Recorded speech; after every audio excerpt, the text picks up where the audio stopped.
Hi ಸ್ನೇಹಿತರೆ, ಎಲ್ಲರಿಗೂ ನಮಸ್ಕಾರ. Welcome back to Jaya's kitchen Kannada. ಸ್ನೇಹಿತರೆ, ಇವತ್ತು ನಾನು ಮಾಡ್ತಾ ಇರೋಂಥ ರೆಸಿಪಿ ಬಂದು ಹಾಗಲಕಾಯಿ ಗೊಜ್ಜು. ಸ್ನೇಹಿತರೆ, ಇದು ಅನ್ನ ಮುದ್ದೆ ಚಪಾತಿಗೆ ತುಂಬ ಸೂಪರ್ ಆಗಿರುತ್ತೆ.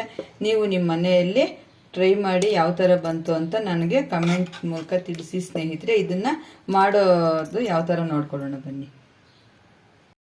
ಹಾಗಲಕಾಯಿ ಗೊಜ್ಜು ಮಾಡೋದಕ್ಕೆ ಬೇಕಾಗಿರುವ ಪದಾರ್ಥಗಳು ನೋಡ್ಕೊಳ್ಳೋಣ ಬನ್ನಿ. ನಾನಿಲ್ಲಿ ಒಂದು 3 ಹಾಗಲಕಾಯಿನ ಈ ಥರ ಸಣ್ಣದಾಗಿ ಪೀಸ್ ಮಾಡಿ ಇಟ್ಕೊಂಡಿದ್ದೀನಿ. ಹಾಗೇನೇ ಕೊಬ್ಬರಿ ತಗೊಂಡಿದ್ದೀನಿ. ಕೊಬ್ಬರಿ ಸ್ವಲ್ಪ ಈ ಹಾಗಲಕಾಯಿ ಗೊಜ್ಜಿಗೆ ಸ್ವಲ್ಪ ಜಾಸ್ತಿ ತಗೊಬೇಕು. ಸ್ವಲ್ಪ ಹುಣಸೆಹಣ್ಣು ತಗೊಂಡಿದ್ದೀನಿ. 2 ಟೊಮೆಟೊನ ಈ ಥರ ಕಟ್ ಮಾಡಿ ಇಟ್ಕೊಂಡಿದ್ದೀನಿ. ಈ ಸ್ಪೂನಲ್ಲಿ 3 ಸ್ಪೂನ್ ಅಷ್ಟು ಸಾಂಬಾರು ಪುಡಿ ತಗೊಂಡಿದ್ದೀನಿ. 1 ಈರುಳ್ಳಿ ಕಟ್ ಮಾಡಿ ಇಟ್ಕೊಂಡಿದ್ದೀನಿ. ಸ್ವಲ್ಪ ಕೊತ್ತಂಬರಿ ಸೊಪ್ಪು, 1 ಬೆಳ್ಳುಳ್ಳಿ ಬಿಡಿಸಿ ಇಟ್ಕೊಂಡಿದ್ದೀನಿ. ಸ್ವಲ್ಪ ಬೆಲ್ಲ. ಇವಾಗ ಕಡಲೆ ಬೀಜ 1 4 ಟೇಬಲ್ ಸ್ಪೂನ್ ಅಷ್ಟು ತಗೊಂಡಿದ್ದೀನಿ.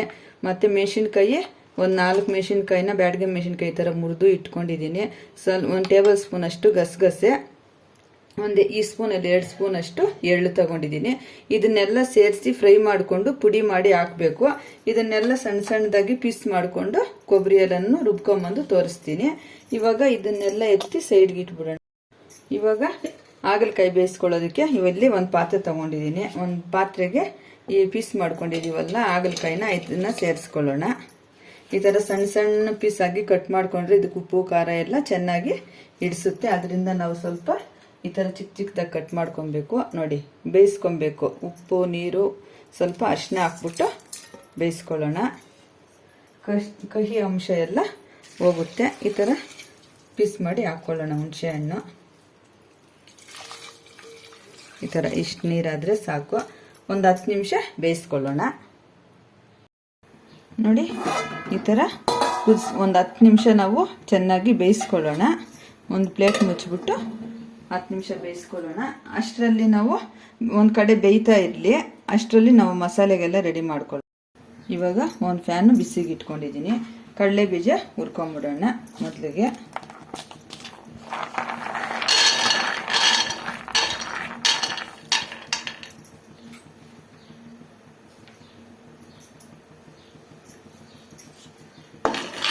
ಈ ಥರ ಕಡಲೆ ಬೀಜ ಎಲ್ಲ ಹುರಿದು ಹಾಕೋದ್ರಿಂದ ತುಂಬ ಚೆನ್ನಾಗಿರುತ್ತೆ.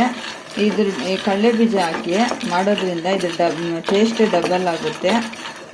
ಈ ಥರ ಸಣ್ಣ ಉರಿ ಇಟ್ಕೊಂಡು ನಾವು ನೀಟಾಗಿ ಕೆಂಪಿಗೆ ಹುರ್ಕೊಳ್ಳೋಣ.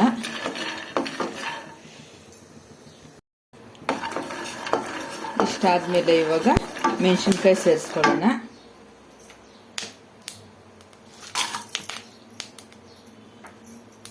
ಬ್ಯಾಡಿಗೆ ಹಾಕೋದ್ರಿಂದ ಗೊಜ್ಜು ಸೂಪರಾಗಿ ಕಲರ್ ಬರುತ್ತೆ. ಇದು ಯಾಕಂದರೆ ಸ್ವಲ್ಪ ಹೀಟ್ ಅಲ್ವಾ ಹಾಗಲಕಾಯಿ, ಅದರಿಂದ ಸ್ವಲ್ಪ ಗಸಗಸೆ ಕೊಬ್ಬರಿ ಸ್ವಲ್ಪ ಜಾಸ್ತಿ ಹಾಕ್ಕೊಂಡ್ರೆ ತಂಪಾಗಿರುತ್ತೆ. ಎರಡಕ್ಕೂ ಚೆನ್ನಾಗಿ ಹೊಂದ್ಕೊಳ್ಳುತ್ತೆ. ಈಗ ಗಸಗಸೆನೂ ಸೇರಿಸ್ಕೊಳ್ಳೋಣ. ಈಗ ಎಳ್ಳು ಹಾಗೆ ಸೇರಿಸ್ಕೊಳ್ಳೋಣ. ಎಲ್ಲ ಸೇರಿಸಿ ಫ್ರೈ ಮಾಡ್ಕೊಳ್ಳೋಣ ನೀಟಾಗಿ.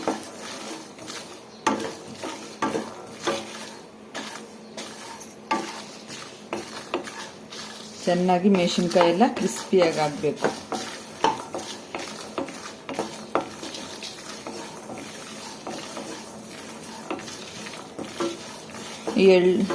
ಎಳ್ಳು ಗಸಗಸೆ ಕೊಬ್ಬರಿ ಎಲ್ಲ ಹಾಕಿ ಮಾಡೋದ್ರಿಂದ ತುಂಬ ರುಚಿಯಾಗಿ ಬರುತ್ತೆ ಹಾಗಲಕಾಯಿ ಗೊಜ್ಜು. ನೋಡಿ, ಈ ಥರ ಸಣ್ಣ ಉರಿಯಲ್ಲಿ ನಾವು ಹುರ್ಕೊಬೇಕು. ಇಷ್ಟಾದರೆ ಸಾಕು. ಸ್ಟವ್ ಆಫ್ ಮಾಡ್ಕೊಳ್ಳೋಣ. ಒಂದು ಕಡೆ ನಾನು ಹಾಗಲಕಾಯಿ ಬೇಯಿಸ್ಕೊಳ್ಳೋಕೆ ಇಟ್ಕೊಂಡಿದ್ದೀನಿ ಅಲ್ವಾ, ತೋರಿಸಿದೆ. ಇವಾಗ ನಾನು ಮಸಾಲೆ ರುಬ್ಕೊಂಬಂದು ತೋರಿಸ್ತೀನಿ. ನೋಡಿ, ನಾನು ಹಾಗಲಕಾಯಿನ 10 ನಿಮಿಷ ಬೇಯಿಸ್ಕೊಳ್ಳೋಕೆ ಇಟ್ಕೊಂಡಿದ್ವಲ್ಲ, ಯಾವ ಥರ ಬೆಂದಿದೆಯೋ ನೋಡ್ಕೊಳ್ಳೋಣ. ಈ ಥರ ಉಪ್ಪು ಹುಣಸೆ ಹಣ್ಣು ಹಾಕಿ ಬೇಯಿಸೋದ್ರಿಂದ ಕಹಿ ಎಲ್ಲ ಹೋಗ್ಬಿಡುತ್ತೆ. ಇನ್ನೊಂದು ಸ್ವಲ್ಪ ಬೇಯಬೇಕು. ಇನ್ನೊಂದು 2 ನಿಮಿಷ ಬೇಯಿಸ್ಕೊಳ್ಳೋಣ. ಇವಾಗ ನಾವು ಇನ್ನೂ ಒಂದು 2 ನಿಮಿಷ ಬೇಯಿಸ್ಕೊಳ್ಳೋಕೆ ಇಟ್ಕೊಂಡಿದ್ವಲ್ಲ, ಯಾವ ಥರ ಆಗಿದೆ ಇವಾಗ, ಬೆಂದಿದೆಯೋ ಇಲ್ವಾ ನೋಡ್ಕೊಳ್ಳೋಣ. ಇಷ್ಟು ಬೆಂದರೆ ಸಾಕು. ಮತ್ತು ಮಸಾಲೆಯಲ್ಲಿ ಒಂದು ಅರ್ಧ ಬೇಯಿಸ್ಕೊಬೇಕಲ್ವಾ, ಸಾಕು. ಇಷ್ಟ ಆದರೆ ಇವಾಗ ಒಗ್ಗರಣೆ ಮಾಡ್ಕೊಳ್ಳೋದು ತೋರಿಸ್ತೀನಿ. ನೋಡಿ, ಒಗ್ಗರಣೆ ಮಾಡ್ಕೊಳ್ಳೋದಕ್ಕೆ ನಾನು ಒಂದು ಪ್ಯಾನ್ ಇಟ್ಕೊಂಡಿದ್ದೀನಿ. ಸ್ವಲ್ಪ ಆಯಿಲ್ ಸ್ವಲ್ಪ ಜಾಸ್ತಿ ಹಾಕ್ಕೊಬೇಕು. ಈ ಗೊಜ್ಜಿಗೆ ಆಯಿಲ್ ಸ್ವಲ್ಪ ಬಿಸಿ ಆಗಲಿ. ನೋಡಿ, ಒಗ್ಗರಣೆ ಮಾಡ್ಕೊಳ್ಳೋದಕ್ಕೆ ಒಂದು ದೊಡ್ಡ ಈರುಳ್ಳಿನ ಈ ಥರ ಕಟ್ ಮಾಡಿ ಇಟ್ಕೊಂಡಿದ್ದೀನಿ. ಈ ಗೊಜ್ಜಿಗೆ ಸ್ವಲ್ಪ ಈರುಳ್ಳಿ ಸ್ವಲ್ಪ ಜಾಸ್ತಿ ಹಾಕ್ಕೊಬೇಕು, ಯಾಕಂದರೆ ಅದು ಹೀಟು ಇದೆಲ್ಲ ಸ್ವಲ್ಪ ನಮಗೆ ತಂಪು ಮಾಡುತ್ತೆ. ಆಯಿಲ್ ಕಾದಿದೆ, ಸಾಸಿವೆ ಸೇರಿಸ್ಕೊಳ್ಳೋಣ.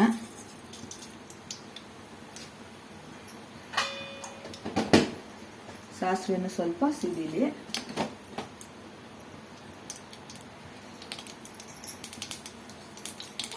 ಈ ಗೊಜ್ಜು ಶುಗರ್ ಇರೋರಿಗೆ ತುಂಬ ಒಳ್ಳೆಯದು.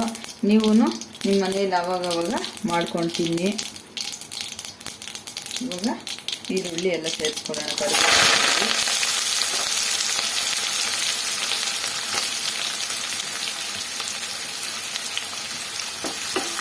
ಫ್ರೈ ಮಾಡ್ಕೊಳ್ಳೋಣ.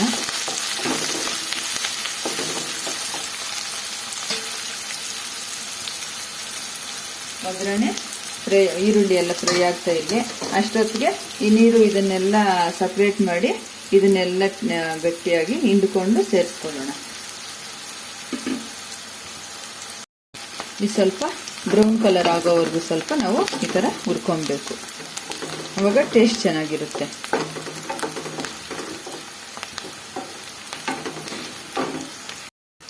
ನೋಡಿ, ಇಷ್ಟು ಫ್ರೈ ಆದರೆ ಸಾಕು. ಇವಾಗ ಹಾಗಲಕಾಯಿನ ನೋಡಿ ಈ ಥರ ನೀರೆಲ್ಲ ಹಿಂಡಿ ನೋಡಿ ಈ ಥರ ಇಟ್ಕೊಂಡಿದ್ದೀನಿ. ಇವಾಗ ಆಯಿಲಿಗೆ ಸೇರಿಸ್ಕೊಳ್ಳೋಣ.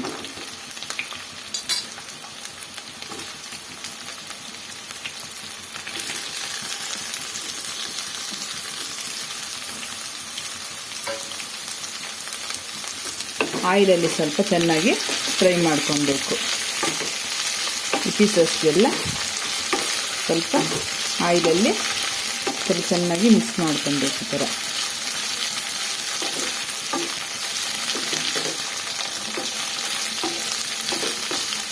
ಆಯಿಲಲ್ಲಿ ಫ್ರೈ ಮಾಡೋದ್ರಿಂದ ನೋಡಿ ಈ ಥರ ಪೀಸೆಲ್ಲ ಗಟ್ಟಿಯಾಗಿ ಇರುತ್ತೆ, ನುಣ್ಣಗಾಗಲ್ಲ. ಬೆಂದಿದ್ರೂ ಗಟ್ಟಿಯಾಗಿರುತ್ತೆ.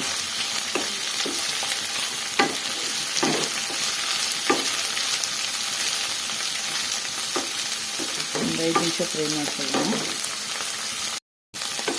ನೋಡಿ, ಇಷ್ಟು ಫ್ರೈ ಆದರೆ ಸಾಕು. ಒಂದು 5 ನಿಮಿಷ ಫ್ರೈ ಮಾಡ್ಕೊಂಡಿದ್ದೀವಲ್ವಾ, ಸಾಕು. ಇವಾಗ ನೋಡಿ ಮಸಾಲೆನ ಈ ಥರ ನುಣ್ಣಗೆ ರುಬ್ಕೊಂಡ್ಬಂದಿದ್ದೀವಿ. ಮಸಾಲೆ ಸೇರಿಸ್ಕೊಳ್ಳೋಣ.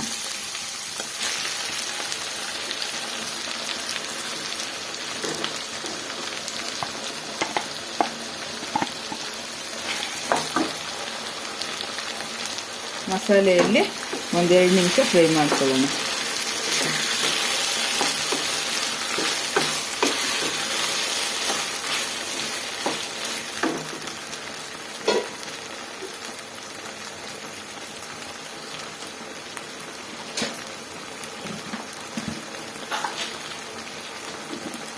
ಆದಷ್ಟು ನಾವು ಈ ಥರ ಕಲ್ಲುಪ್ಪನ್ನೇ ಉಪಯೋಗಿಸ್ಕೊಬೇಕು, ತುಂಬ ಒಳ್ಳೆಯದು.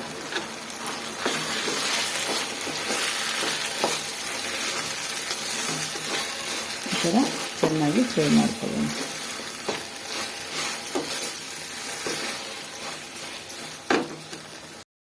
ನೋಡಿ, 2 ನಿಮಿಷ ಈ ಥರ ಫ್ರೈ ಮಾಡ್ಕೊಂಡ್ವಲ್ವ, ಇವಾಗ ನೀರು ಸೇರಿಸ್ಕೊಳ್ಳೋಣ.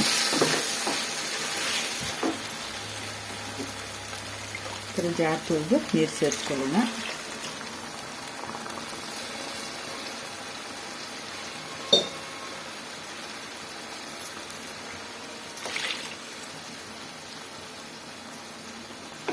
ಥರ ನೀಟಾಗಿ ಈ ಥರ ಮಿಕ್ಸ್ ಮಾಡ್ಕೊಳ್ಳೋಣ.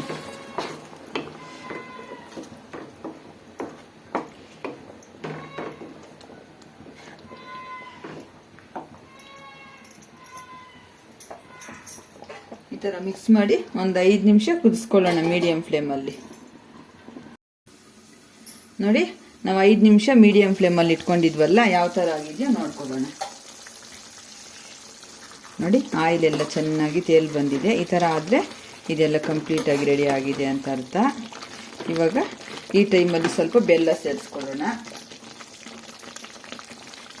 ನೋಡಿ, ಸ್ವಲ್ಪ ಬೆಲ್ಲ ಸೇರಿಸ್ಕೊಂಡ್ರೆ ಕಹಿ ಜಾಸ್ತಿ ಇರಲ್ಲ. ಶುಗರ್ ಇರೋರು ಬೇಡ ಅಂದರೆ ಬೆಲ್ಲನ ಸ್ಕಿಪ್ ಮಾಡ್ಬೋದು.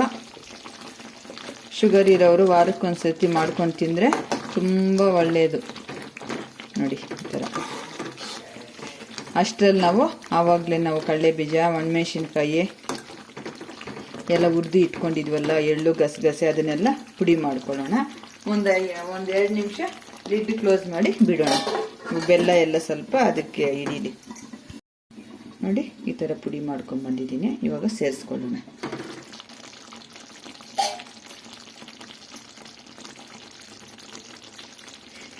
ಈ ಪುಡಿ ಸೇರಿಸೋದ್ರಿಂದ ಟೇಸ್ಟ್ ಡಬಲ್ ಆಗುತ್ತೆ, ತುಂಬ ಚೆನ್ನಾಗಿರುತ್ತೆ.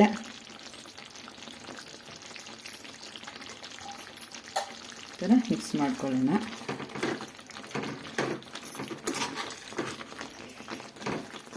ಕಡಲೆ ಬೀಜ ಗಸಗಸೆ ಎಲ್ಲ ಹಾಕಿ ಮಾಡಿರೋದ್ರಿಂದ ಅನ್ನ ಮುದ್ದೆ ಚಪಾತಿಗೆ ಸೂಪರ್ ಕಾಂಬಿನೇಷನ್ನು. ನೀವು ನಿಮ್ಮ ಮನೆಯಲ್ಲಿ ಒಂದ್ಸತಿ ಟ್ರೈ ಮಾಡಿ ಯಾವ ಥರ ಬಂತು ಅಂತ ಕಮೆಂಟ್ ಮಾಡಿ. ಇವಾಗ 1-2 ನಿಮಿಷ ಲಿಡ್ ಕ್ಲೋಸ್ ಮಾಡಿ ಬಿಡೋಣ. ಎಲ್ಲ ನೀಟಾಗಿ ಹೊಂದ್ಕೊಳ್ಳಿ. ಇವಾಗ 2 ನಿಮಿಷ ಬಿಟ್ಟಿದ್ವಲ್ಲ, ಯಾವ ಥರ ಆಗಿದೆ ನೋಡ್ಕೊಳ್ಳೋಣ. ನೋಡಿ ಎಷ್ಟು ಚೆನ್ನಾಗಿ, ಎಷ್ಟು ಆಯಿಲ್ ಎಲ್ಲ ನೀಟಾಗಿ ಈ ಥರ ತೇಲ್ ಬರ್ತಾ ಇದೆ. ಸೂಪರ್ ಆಗಿರುತ್ತೆ ನೋಡಿ. ಈ ಥರ ಮಾಡ್ಕೊಂಡ್ರೆ ಆಯಿತು. ಕಂಪ್ಲೀಟಾಗಿ ಹಾಗಲಕಾಯಿ ಗೊಜ್ಜು ರೆಡಿ ಆಯಿತು. ಇದೊಂದು 3-4 ದಿನ ಇಟ್ಕೊಂಡು ತಿನ್ಬೋದು. ಫ್ರಿಜ್ಜಲ್ಲಿ 1 ವಾರ ಇಟ್ಕೊಂಡು ತಿನ್ಬೋದು. ತುಂಬ ಚೆನ್ನಾಗಿರುತ್ತೆ. ಅಷ್ಟೇ, ಕಂಪ್ಲೀಟಾಗಿ ರೆಡಿ ಆಯಿತು. ಬಿಸಿ ಬಿಸಿ ಹಾಗಲಕಾಯಿ ಗೊಜ್ಜು ರೆಡಿಯಾಗಿದೆ. ಈ ವಿಡಿಯೋ ಇಷ್ಟವಾದಲ್ಲಿ ಲೈಕ್ ಮಾಡಿ, ಶೇರ್ ಮಾಡಿ, ಕಮೆಂಟ್ ಮಾಡಿ. ಹಾಗೆ ನಮ್ಮ ಚಾನಲ್ನ ಸಬ್ಸ್ಕ್ರೈಬ್ ಮಾಡಿಕೊಂಡು ಸ್ಕಿಪ್ ಮಾಡ್ದಿರ ಕೊನೆ ತನಕ ವಿಡಿಯೋ ನೋಡಿ. ತುಂಬ ಧನ್ಯವಾದಗಳು.